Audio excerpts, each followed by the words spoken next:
Hello friends, welcome to all of you in the defence classes. तो दोस्तों, आज हम फिजिक्स में नया टॉपिक स्टार्ट कर रहे हैं। टॉपिक का नाम है काइनेमेटिक्स। तो दोस्तों, काइनेमेटिक्स क्या होती है, इसके बारे में डिटेल में स्टडी हम करेंगे। तो चलिए हम स्टार्ट करते हैं दोस्तों, टॉपिक का नाम है काइनेमेटिक्स। काइनेमेटिक्स का दोस्तों जो मतलब होता है, इसे हम दो पार्ट में तोड़ सकते हैं, काइन प्लस मैटिक्स। दो पार्ट में हमने ब्रेक किया दोस्तों। जो काइन का मतलब होता है, आप सभी ने काइनेटिक एनर्जी के बारे में पढ़ा हुआ है। तो काइन का मतलब है गति और मैटिक्स का मतलब है मैथ्स या गणित लिख सकते हैं। तो दोस्तों, काइनेमेटिक्स में हम किसकी स्टडी करेंगे? जो गति की गणित होती है। समझ में आया? काइनेमेटिक्स में हम स्टडी करेंगे गति के गणित के बारे में, कि गति को किन किन फार्मूलों से हम निकालते हैं, कि क्या वैल्यूज में आती है, इन सभी के बारे में हमें पढ़ना है।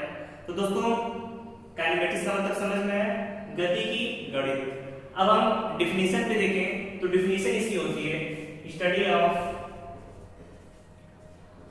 Of motion without consider the cause of motion.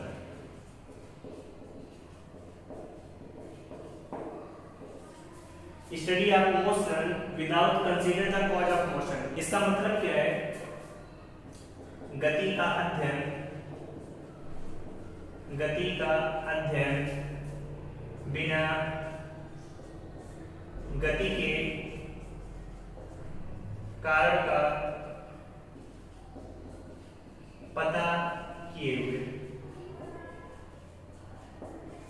समझ में आया? इसका मतलब है, हम गति का तो स्टडी करेंगे, लेकिन गति क्यों हो रही है, उस पर बल कितना लग रहा है, इन सभी के बारे में हमें पता नहीं करना है।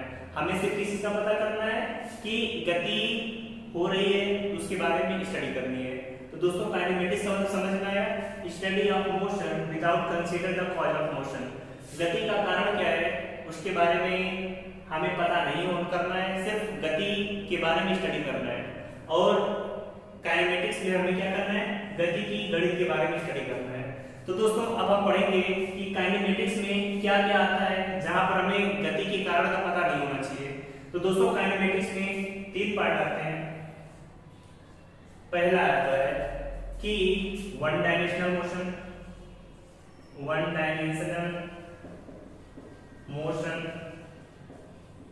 जिसे हम हिंदी में लिखते हैं एक विमीय गति। दूसरा आता है टू डायमेंशनल मोशन,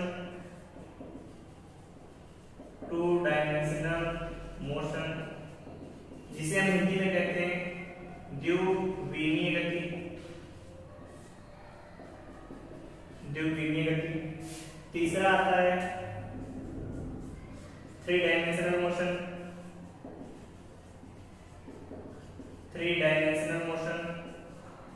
जिसे हम हिंदी में लिखते हैं त्रिविमीय गति। अब दोस्तों, पता होना चाहिए कि वन डायमेंशनल का मतलब क्या है, टू डायमेंशनल का मतलब क्या है, या थ्री डायमेंशनल का मतलब क्या है, इनके बारे में पता होना चाहिए। तो दोस्तों, वन डायमेंशनल पहले समझते हैं कि एक विमी क्या होता है।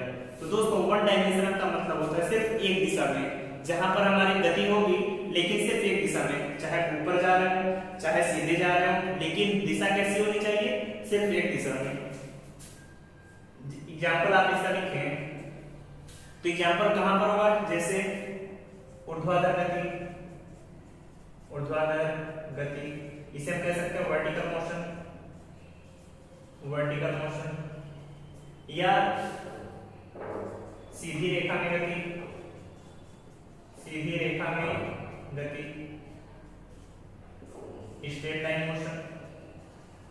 Straight line motion. तो दोस्तों, जब कभी इनकी बात आएगी कि ऊर्ध्वाधर गति हो रही है, मतलब आप ऊपर जा रहे हैं, सीधी रेखा में गति, किसी की स्ट्रेट लाइन में जा रहे हैं, तो ये हमेशा किस में आएगा? वन डायमेंशनल में। तो समझ में आया पहला वन डायमेंशनल। फिर दूसरा इसमें क्या दिया है? टू डायमेंशनल द्विविमीय गति।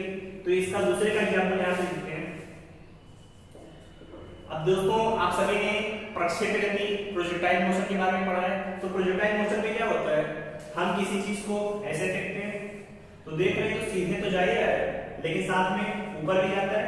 तो यहाँ पे देखते हैं दो दिशाओं में गति करता है, तो जहां पर दो दिशाओं में गति करे वो किस में आएगा, टू डायमेंशनल मोशन में। एग्जांपल आप ले सकते हैं प्रक्षेप्य गति, प्रक्षेप्य गति, इसे इंग्लिश में लिखते हैं प्रोजेक्टाइल मोशन, प्रोजेक्टाइल मोशन। तो जब हम स्टडी करेंगे प्रोजेक्टाइल मोशन के बारे में तो किस में कंसीडर होगा, टू डायमेंशनल मोशन में। समझ में आया। फिर आते हैं थ्री डायमेंशनल मोशन क्या होती है, तीन दिशाओं में गति कहां पर होती है। जैसे एग्जांपल में पक्षी का उड़ना, फ्लाइंग बर्ड्स, कहीं पर कोई पक्षी उड़ रही है तो वहां पर हमें पता है इसी डायरेक्शन में, इस डायरेक्शन एक्स वाई जेड तीनों डायरेक्शन में गति कर सकती है। पक्षी कोई उड़ती है तो यहाँ इस डायरेक्शन, इस डायरेक्शन, इस डायरेक्शन, एक साथ तीनों दिशाओं में गति कर सकती है। तो उसका उड़ना किस में आएगा, थ्री डायमेंशनल मोशन में। जैसे मच्छर का भिनभिनाना, तो देखते हैं आप सबने मच्छर का देखा होगा तो मच्छर भी क्या होते हैं, मॉस्किटोस, तीनों डायरेक्शन में मोशन करते हैं। तो किस में आएगा, थ्री डायमेंशनल मोशन। तो आप सभी को काइनेमेटिक्स के तीनों पार्ट समझ में आ गए। पहला वन डायमेंशनल, एक डायरेक्शन में जैसे vertical motion, straight line motion. दूसरा टू डायमेंशनल मोशन, प्रक्षेप्य गति, प्रोजेक्टाइल मोशन। तीसरा थ्री डायमेंशनल मोशन, त्रिविमीय गति, जैसे पक्षी का उड़ना, मच्छर का भिनभिनाना। समझ में आ गया। अब हम स्टडी करेंगे पहले वन डायमेंशनल मोशन, एक विमीय गति क्या होती है, फिर टू डायमेंशनल मोशन, यही दोनों आपके सिलेबस में है, 1D और 2D। 3D अभी आपके सिलेबस में नहीं है तो इसे आपको नहीं पढ़ना है। तो चलिए सर ये निकालिए वन डायमेंशनल मोशन।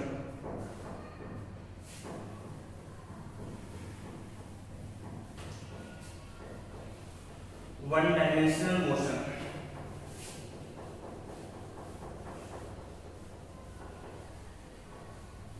समझ में आया दोस्तों। चलिए हेडिंग डालिए सभी, वन डायमेंशनल मोशन। अब आपके टॉपिक का नाम है one dimensional motion, one dimensional motion. इसे हम इंग्लिश में लिखते हैं 1D मोशन, और हिंदी में एक गति पता है। तो दोस्तों वन डायमेंशनल मोशन क्या होगा, कैसे इसकी वैल्यू निकालेंगे, चलिए देखते हैं इनके बारे में। तो हमने आपको बताया वन डायमेंशनल मोशन, एग्जांपल बताया था आपको straight line, straight line, vertical motion. अब स्ट्रेट लाइन में आपको बताया था किसी भी सीधी रेखा में जा रहा हो तो सीधी रेखा किस में आएगी, स्ट्रेट लाइन में, तो ये 1D होगा। वर्टिकल मोशन तो देख रहे हैं यहाँ पर भी सीधे एक दिशा में गति हो रही है तो ये भी किस में काउंट होगा, 1D मोशन में। समझ में आया सभी को। अब स्ट्रेट लाइन में क्या क्या आती है आप सभी ने पढ़ा होगा, दूरी के बारे में, डिस्टेंस, इसी तरीके से डिस्प्लेसमेंट, विस्थापन, वेलोसिटी, वेग, इन सभी के बारे में स्टडी किए सभी ने। अब इन सभी के बारे में हमें वन बाय वन डिटेल में पढ़ना है। तो चलिए सभी ये निकालिए दूरी और विस्थापन।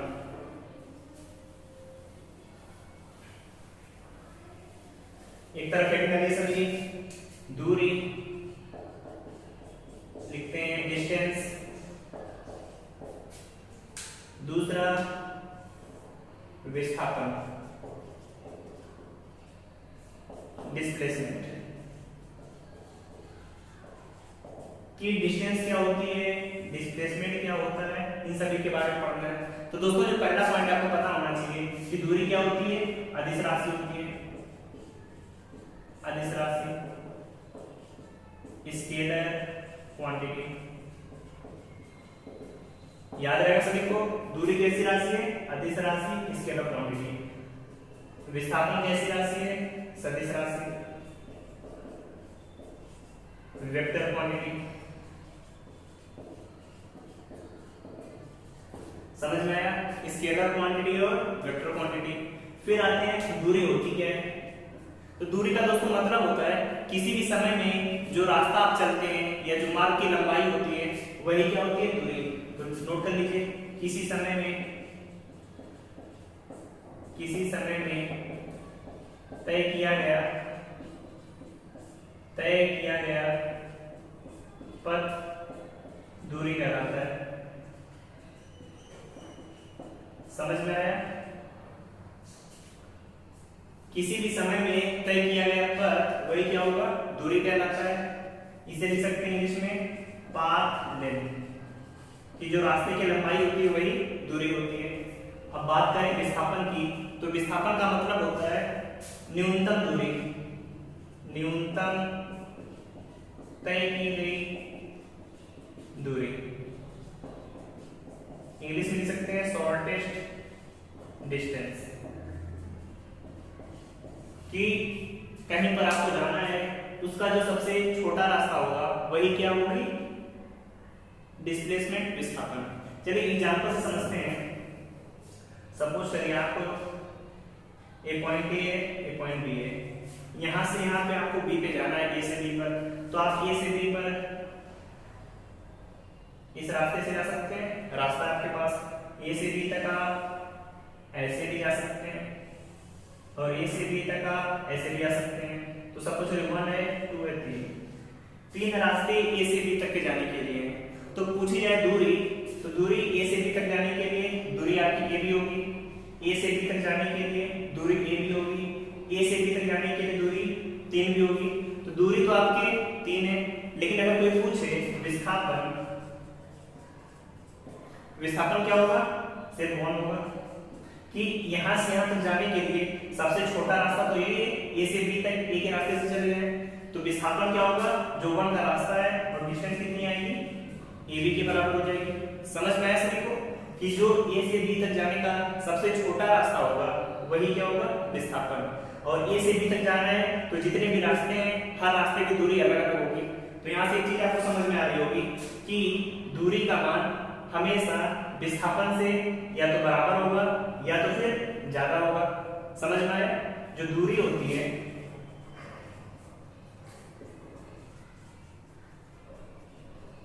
क्या होगा, या तो विस्थापन के बराबर होगा या तो विस्थापन से बड़ा होगा। समझते हैं इसे, इस डायग्राम से देखें तो इस रास्ते से आते हैं 1 के लिए। 1 के लिए क्या देखें, दूरी बराबर विस्थापन। अगर इस रास्ते से आते हैं तो दूरी आपकी यही होगी, विस्थापन भी यही होगा। समझ में आया? जब 2 से जाते हैं तो दूरी तो आपकी ज्यादा हो जाएगी, लेकिन विस्थापन तो एक ही रहेगा ना, क्योंकि विस्थापन क्या होता है हमेशा, न्यूनतम दूरी। तो इसके लिए दूरी का मान बड़ा होगा किससे, विस्थापन से। तो देख रहे हैं यहाँ पर 2 कंडीशन है। तो दोस्तों हमें यहाँ से समझ में आ रहा है कि दूरी का मान, जो दूरी का मान होगा या तो विस्थापन के बराबर होगा या तो उससे हमेशा बड़ा होगा। तो क्या पॉइंट समझ में आया कि दूरी और जो विस्थापन का मान हमेशा दूरी के बराबर होगा या दूरी हमेशा विस्थापन से बड़ी होगी। यहाँ से एक क्वेश्चन एग्जाम पूछा जाता है, 4th पॉइंट करके लिख लीजिए कि दूरी बटे विस्थापन, इसकी जो वैल्यू आती है हमेशा ग्रेटर आर इक्वल टू 1। एक क्वेश्चन करके पूछा जाता है ऑप्शनल क्वेश्चन में कि दूरी बटे विस्थापन का मान कितना होगा, 1 के बराबर होगा, 1 से बड़ा होगा, या 1 और ग्रेटर आर इक्वल टू 1 होगा, या 1 से छोटा होगा। तो याद रखिएगा ग्रेटर आर इक्वल टू 1 होगा, दूरी का मान हमेशा विस्थापन से बड़ा होगा या उसके बराबर होगा।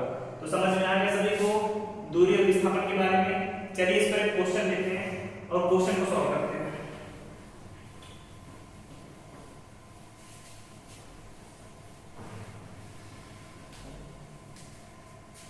चलिए इसे क्वेश्चन है आपका, एक कोई सर्किल है आपका, कोई सर्किल आपका, ये सेंटर है, ये सेमी सर्किल है जिसकी रेडियस r है, ये पॉइंट A है, पॉइंट B है। आपको A से B तक जाना है और A से B तक आपको दूरी और बटे विस्थापन का मान बताना है। A से B तक आपको जाना है और दूरी बटे विस्थापन का मान बताना है। तो देखिए हमारे पास यहाँ पे दोस्तों 2 रास्ते हैं। पहला हम सीधे चले हैं, तो सीधे जाने पर तो आप सभी को पता है कि दूरी विस्थापन का मान बराबर होगा, तो वहां से दूरी बटे विस्थापन का मान तो सीधे 1 हो जाएगा। समझ में आया पहले केस? लेकिन दूसरे केस में विस्थापन तो हमारा यही है, लेकिन दूरी के लिए हम इस रास्ते से जा सकते हैं। तो सपोज करिए पहला केस। दूसरे केस में हम क्या कर सकते हैं, दूरी बटे विस्थापन दूरी यहाँ से आप यहाँ तक आपको जाना है, तो आप सभी को पता है जो सर्किल का सरकमफ्रेंस होता है, परिधि होती है 2 पाई r होता है। जब हम पूरा लेते हैं, लेकिन अगर आधा लें तो इसका आधा ही आएगा, तो दूरी कितनी हो गई पाई r। विस्थापन यहाँ से यहाँ तक ये व्यास के बराबर है, डायमीटर, तो 2r, r से r कट जाएगा, आंसर आएगा पाई/2। तो दूरी बटे विस्थापन का मान कितना आ गया पाई/2। तो इस तरीके से अगर कोई क्वेश्चन आए तो आप एग्जाम में मान निकाल सकते हैं। निकाल लेंगे सभी? चलिए ठीक है, नोट करिए सभी, आगे फिर डिस्कस करेंगे इसमें। आगे हेड डालिए सभी, चाल एवं वेग। जैसे आपने पढ़ा दूरी विस्थापन, उसी तरीके से स्पीड एंड वेलोसिटी, वेग, इनकी वैल्यू निकालते हैं कैसे, इन्हीं के बारे में डिस्कस करना है आप सभी को। तो दोस्तों पहला पॉइंट आप सभी को पता है, स्पीड कैसी क्वांटिटी है, अदिश स्केलर, वेलोसिटी सदिश वेक्टर क्वांटिटी है, याद रहेगा। दूसरा पॉइंट, चाल होती क्या है, तो चाल तो आप सभी जानते हैं, दूरी बटे समय, या ऐसे लिख सकते हैं एकांक समय में चली गई दूरी। इंग्लिश में लिख सकते हैं distance travelled in unit time, याद रहेगा। इसी तरीके से इसकी बात करें तो यहां पर होगा displacement travelled in unit time, मतलब एकांक समय में कितना आपका विस्थापन हो रहा है, उसी को क्या कहते हैं वेग। इसी तरीके से हिंदी में लिखेंगे एकांक समय में चला गया विस्थापन, तो हिंदी में सभी नोट कर लीजिएगा। अब बात करें चाल डेफिनेशन की, तो ये समझ में आ रहा है दूरी बटे समय। यहाँ पे बात करें विस्थापन, यहाँ पे बात करें वेग की, तो वेग क्या होगा विस्थापन बटे समय। समझ में आया? अगर आपसे पूछा जाए वेग और चाल में मान ज्यादा किसका होगा, तो क्या बताएंगे आप सभी? सिंपल सी बात है, चाल का मान ज्यादा होगा। क्यों? क्योंकि दूरी ज्यादा होती है हमेशा, तो विस्थापन हमेशा दूरी से कम या बराबर होगा। हर एक कंडीशन में चाल का मान या तो वेग के बराबर होगा या उससे बड़ा होगा। तो इसे दो करके लिख लीजिए सभी, चाल बटे वेग, स्पीड बटे वेलोसिटी। इसकी वैल्यू या तो 1 के बराबर होगी या तो 1 से बड़ा होगा। इस चीज को रट लीजिए सभी, क्वेश्चन में पूछा जाता है एग्जाम में कि चाल बटे वेग का मान कितना होगा, तो याद रखिएगा चाल बटे वेग का मान या तो 1 से बड़ा होगा या तो फिर 1 के बराबर होगा। अब आते हैं, ये तो सिंपल डेफिनेशन हो गई। अब बात करें कि एवरेज चाल स्पीड क्या होती है, एवरेज वेलोसिटी क्या होती है, उसकी वैल्यू कैसे निकालेंगे, इसके बारे में देखते हैं। तो दोस्तों आपने यहाँ पर पढ़ा कि चाल क्या अदिश राशि है, तो चाल में जैसे कोई आपसे बोल दिया कि आपकी स्पीड क्या है, तो आप स्पीड ये बोलते हैं 40 किलोमीटर पर आवर, बाइक से जाते हैं 40 kilometre per hour, 50 kilometre per hour, 60 kilometre per hour. यहाँ पे कोई पूछे कि आपकी वेलोसिटी कितनी है, तो आप यही बताते हैं 50 kilometre per hour east direction, मतलब 50 किलोमीटर पर घंटे की स्पीड से पूर्व दिशा में जा रहे हैं। तो जहां पर दिशा आती है उसी को किसमें कंसीडर करते हैं, वेलोसिटी में। इसमें दिशा नहीं आ रही है तो ये किसमें है, स्पीड में। समझ में आ गया? तो चलिए नोट करिए सभी, फिर आगे डिस्कस करते हैं। आगे सभी हेड करिए औसत चाल।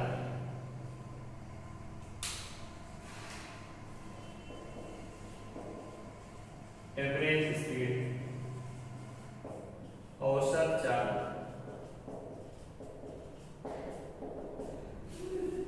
इसी तरीके से औसत वेग भी आएगा, सेम निकाल सकते हैं। तो आपको पता होना चाहिए कि एवरेज स्पीड जब औसत निकालते हैं तो यहां पर आएगा कुल दूरी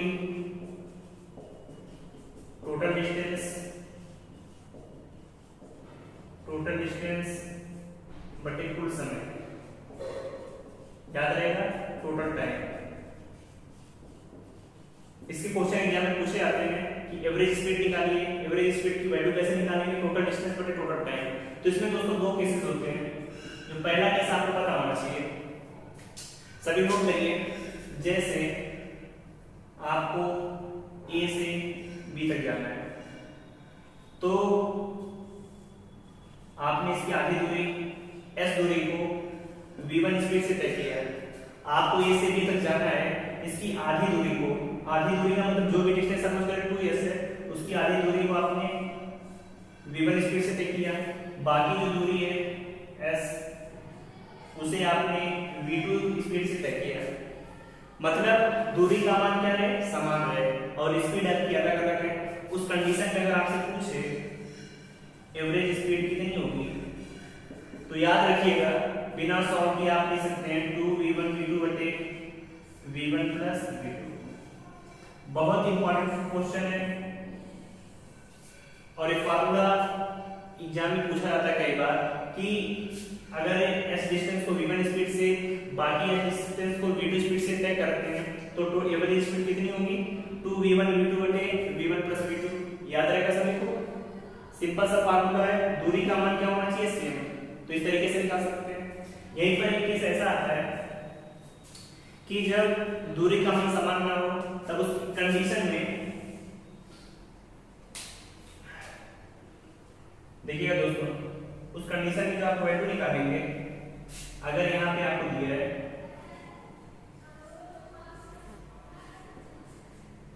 कि समय आपका समान है, इस समय में v1 स्पीड से तय किया, इसी समय में v2 स्पीड से तय किया, a से b तक जाने में, कि टाइम का मान समान रहे, तब उस कंडीशन में एवरेज स्पीड कितनी आएगी, v1 प्लस v2 बटे 2। यहाँ से क्या समझ में आ रहा है, अगर टाइम का मान समान है तो v1 प्लस v2 बटे 2, दूरी का मान समान है तो 2v1 v2 बटे v1 प्लस v2। ये फार्मूला बहुत इंपॉर्टेंट है, दोनों एग्जाम में बहुत क्वेश्चन आते हैं, तो नोट करिए सभी।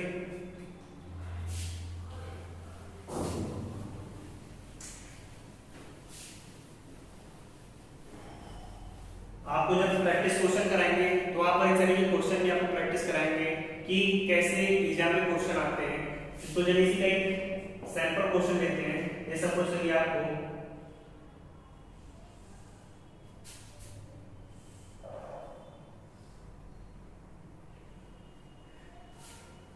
ये सपोज करिए एस डिस्टेंस है, एस डिस्टेंस यहाँ पे आपकी चाल 20 किलोमीटर है पर आवर, यहाँ पे 40 kilometre per hour. A B दूरी का मान समान है, आपसे पूछा जा रहा है औसत चाल निकालिए, बी एवरेज। औसत चाल कैसे निकालेंगे, देख रहे हैं दूरी का मान समान है, तो फार्मूला क्या होगा, 2v1 v2 बटे v1 प्लस v2। 2v1 का मान 20, v2 का मान 40, v1 प्लस v2 60। यही तो आएगा 20 40 60। देखेंगे 20 3 60, 3 से कट दिया, 80 बटे 3 किलोमीटर पर आवर। तो निकालने के सभी अगर ऐसी कंडीशन आए, चाल अलग अलग दी है, डिस्टेंस सेम है, 2v1 v2 बटे v1 प्लस v2। समझ में आ गया। इसी तरीके से एक पॉइंट आता है इंस्टैंटेनियस स्पीड। इंस्टैंटेनियस स्पीड जिसे हिंदी में कहते हैं तात्क्षणिक चाल। तात्क्षणिक चाल इसकी वैल्यू कैसे निकालेंगे, इसके बारे में देखेंगे। देखिए तात्क्षणिक का मतलब होता है किसी अचानक समय पर, जैसे कोई आपसे टाइम पूछे कि 2 सेकंड पर, 3 सेकंड, 5 सेकंड, किसी भी समय पर पूछे तो उस समय पर चाल कैसे निकालेंगे।